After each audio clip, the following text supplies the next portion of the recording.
live in Western Oregon. This is NBC16 News at 11. The president approved the deployment of U.S. troops to Saudi Arabia after a drone attack on major oil sites. Good evening and thanks for joining us on NBC16 News at 11. I am Alexis Thrower. Joint Chiefs Chairman General Dunford and Secretary of Defense Mark Esper made the announcement in a news conference today.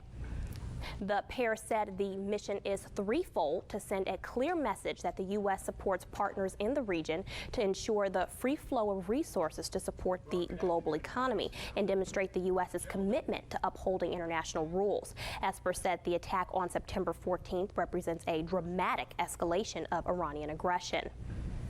As the president has made clear, the United States does not seek conflict with Iran.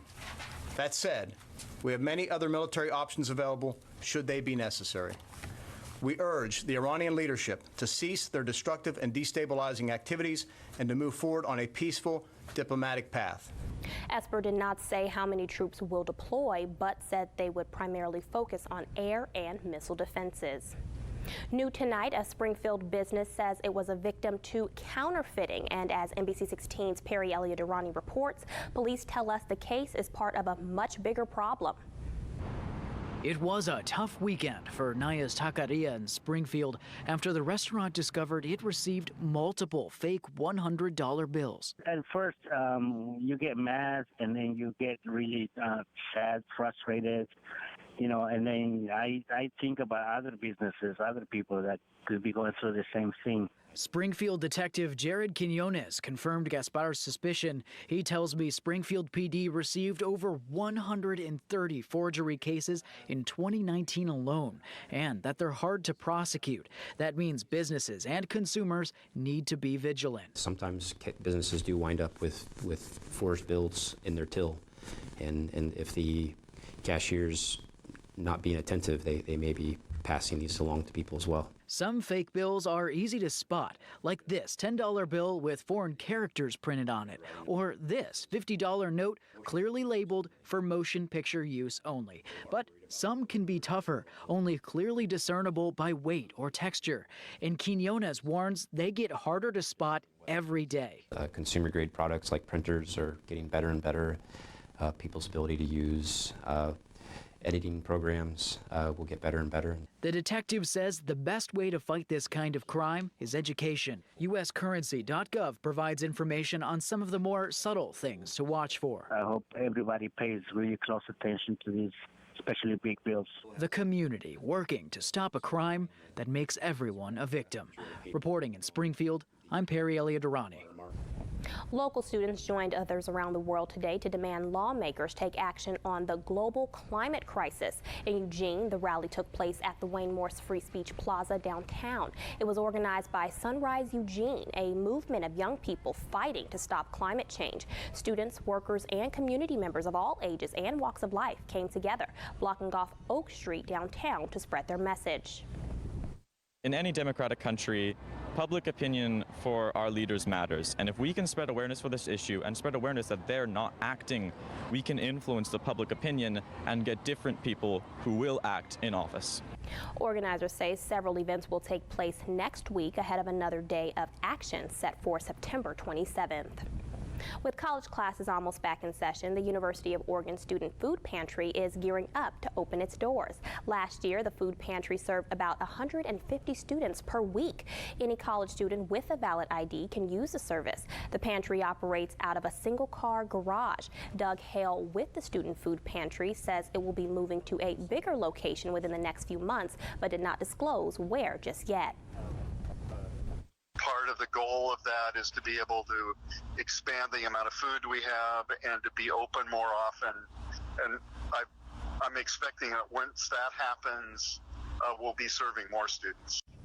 The Student Food Pantry opens up the first week of October, operating Wednesday and Thursday from 4 to 6. You can find it near the U of O on 19th Avenue. Hale says volunteers, especially college students, are needed to help sort through Wednesday food pickups from Food for Lane County. For a full list of food security services at the U of O, go to NBC16.com. It typically takes 4 hours to complete 18 holes of golf, but one man is going to find out how long it takes to complete 100. As NBC16's Alex shows us, it's all to support kids in the community.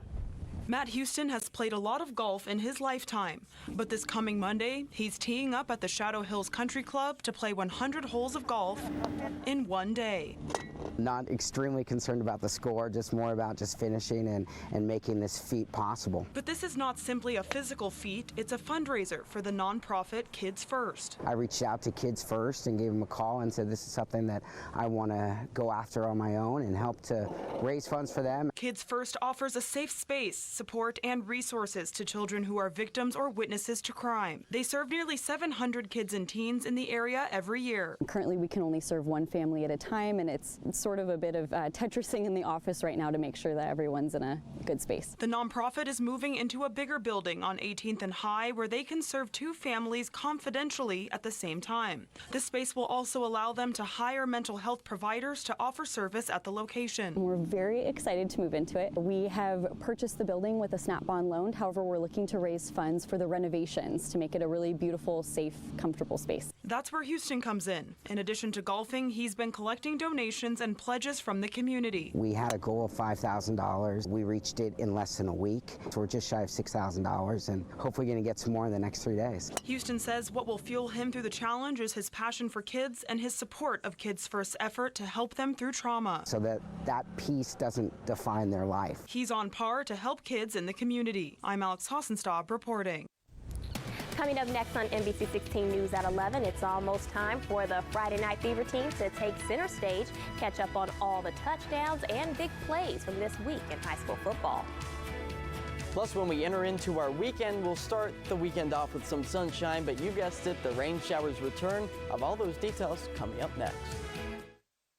The rising cost of insulin driving some diabetics to the blood. With meteorologist Josh Cozart.